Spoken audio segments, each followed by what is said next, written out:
Welcome to Gartner ThinkCast. I'm Karen Stokes-Lockhart, and today we're discussing something that we're already very much dealing with, inflation, and something that we may be dealing with quite soon, a recession. According to Gartner research, 63% of CFOs believe inflation will last at least 12 months, suggesting that this business reality isn't going anywhere anytime soon. Meanwhile, we're on the recession watch.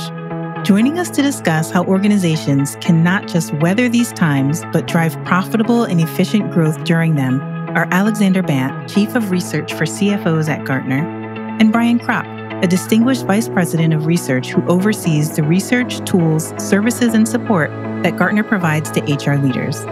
Welcome to ThinkCast, Alexander and Brian.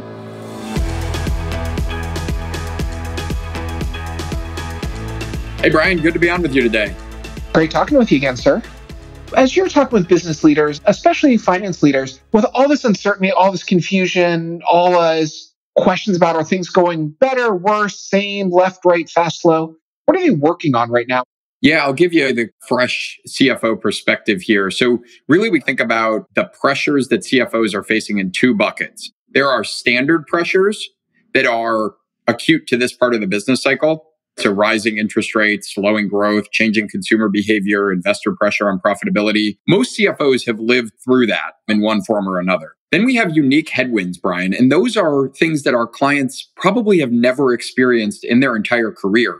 And it's making navigating this part of the business cycle extremely difficult. So inflation at 40-year highs that remains persistent and places a lot of pressure on our business, as well as supply constraints due to the Russian invasion of Ukraine and lockdowns in China. One of the really tough dynamics to navigate right now is the shortage of workers and the pressure that's being put on wages.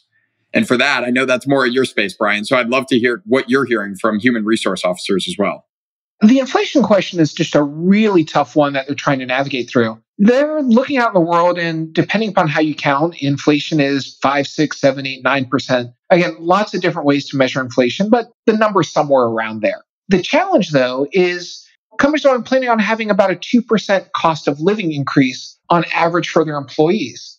And that's happening in an incredibly competitive labor market. And even if there's an economic slowdown, it might not have the same impact that it's had on the labor market.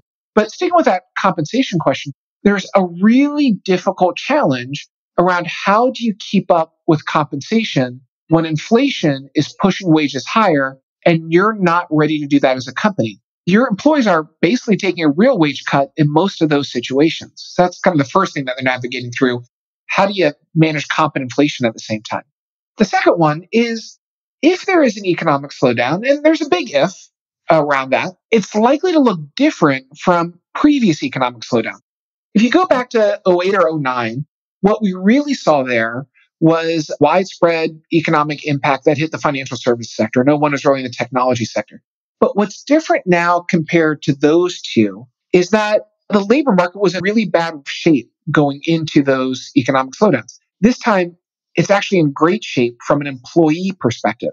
And the fact is, most companies right now are about 5 to 10% understaffed relative to where they wanted to be. If there is an economic slowdown and we go from unemployment rates of 3.5%-ish where we are now, we might go to 4, 4.5, 5, but we're not going to go to 8 and 9 like we saw before.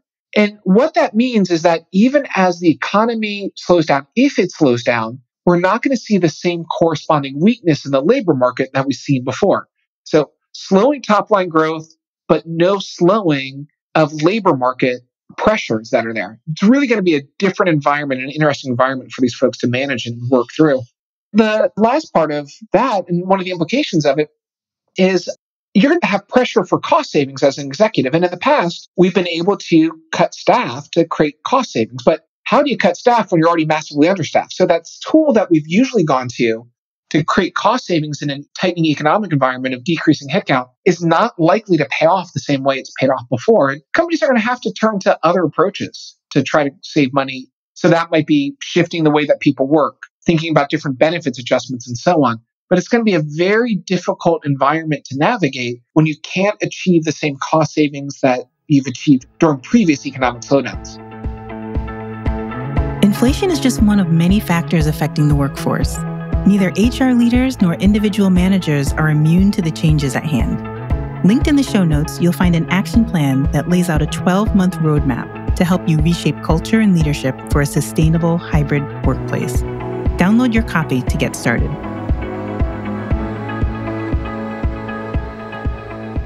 So that's what's going on within a lot of the HR functions. Alex, let me turn it to you. What are some of the other things that those leaders are dealing with? I can tell you the mindset of the CFO, where we stand on this pendulum, let's call it, that seems to be swinging between growth and cost management. We went out and we asked our CFO clients here at Gartner, and it was hundreds of them. Just a couple of weeks ago, we said, what's been your strategy so far? And then how is your strategy going to shift as we get into the second half of the year? And really what we learned is that we've been raising prices. That's been our strategy. We continue to pass along pricing to the consumer or to our customers as much as we can to promote profitability levels that we had before. However, as we get into the back half of the year, CFOs are telling us that they're going to be cutting more costs. In fact, double the number of companies will start cutting costs as we get into the back half of the year, simply because we cannot pass along pricing as demand deteriorates. What that actually looks like is taking a look at spend across your organization. And to your point, there may not actually be enough open positions left to cut back on, or we need to start looking at functions differently in the way that we're spending on marketing or sales or real estate. However, we also learned from our CFO cohorts that we need to keep our foot on digital acceleration. Almost 80% of CFOs said we are going to maintain or increase the investments we make into digital across the enterprise during this recessionary and contractionary period. So what does that actually look like? Well, it means we need to keep funding the digital initiatives that we have going on for our customers, but also in the functions of marketing, HR, legal, supply chain, and even finance itself. However, a CFO said to me, this environment is going to be very different than the environment we've lived in for the last 3 years. We need to accelerate digital without new funding. One CFO said to me, the bank is now closed. So that means that functional leaders that are looking to make digital investments will need to make trade-offs. They will need to rethink the way they're allocating resources across their function in order to keep driving digital without new expense being added to the system. What I'm hearing you say, Alex, is that even in times where costs might be tighter, we can't just play defense. There's times when we have to play offense and think about, what do we push forward? What do we accelerate? Even as we're decelerating in some places. Is that fair to say?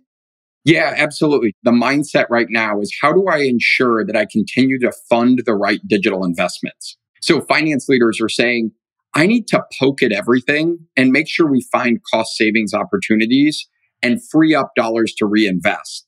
But at the same time, I want to keep my foot on the gas and drive rapid digital growth through the downturn in the business cycle.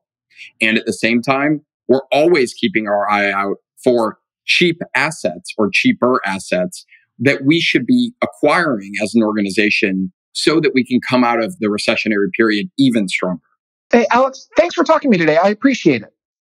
Yeah, I appreciate the time, Brian, and I look forward to partnering with you to help our client organizations make as much success as we can out of this situation.